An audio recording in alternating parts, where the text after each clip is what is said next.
நான் எங்கே இருந்து அரசியல் வரேன்னு பாருங்க. முதல் தலைமுறை, என்னுடைய குடும்பம் விவசாயி, எந்த பேக்கப்பும் இல்ல. ஒரு தனி கட்சி எல்லாம் தொடங்கி நடத்த முடியும் நினைக்கிறீங்களா? அதனால் எனக்கு என்னுடைய உயரம் தெரியும். எனக்கு பாரத பிரதமர் நரேந்திர மோடி அவர்கள் மீது நான் வைத்திருக்கக்கூடிய நம்பிக்கை இம்மி அளவு கூட குறையாது, குறையவில்லை. எப்படி பயணம் செய்ய வேண்டும் என்று எனக்கு தெரியும்.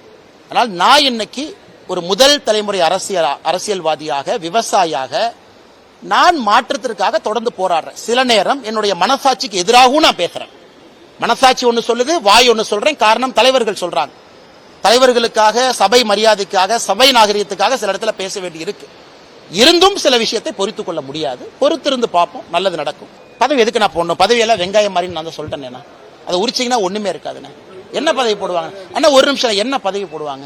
என்ன அண்ணா? எனக்கு தமிழ்நாட்டில் சுத்தமான அரசியல், நேர்மையான அரசியல். இதுக்கு என்ன பதவி வேணும்? மகாத்மா காந்தி என பல பதவியில் இருந்தார். 1921 ஒரே வருஷம் அகில இந்திய காங்கிரஸ் கட்சியினுடைய தலைவரா ஒரே வருஷம் இருந்தார். பதவி இருந்தா தான் வேலை செய்ய முடியுமானே? பதவிங்கிறத நான் வண்டியில கொடி மாட்டிக்கிட்டு கரவேட்டி கட்டிக்கிட்டு பதவி கொடுத்துட்டான் லெட்டர் பேட் போடுறக்கா? அந்த மாதிரி ஆட்கள் நான் கிடையாது. நான் பதவியில் இருந்த பொழுதே சொன்னது பதவிங்கிறது வெங்காயம் மாதிரி தான். இன்னைக்கு அதான் சொல்ல போறேன். என்னை பொறுத்தவரை சுத்தமான, நேர்மையான. ஏன்னா உங்களுக்கு காலம் போயிட்டு இருக்கு, எனக்கு காலம் போயிட்டு இருக்கு. இன்னும் 10 வருஷம் போனச்சா தடி வச்சுதான் நீங்கள் நான் நடக்கணும். வயது இருக்கும் பொழுது, நரம்பு சரியாக இருக்கும் பொழுது அதெல்லாம் பேச முடியும்.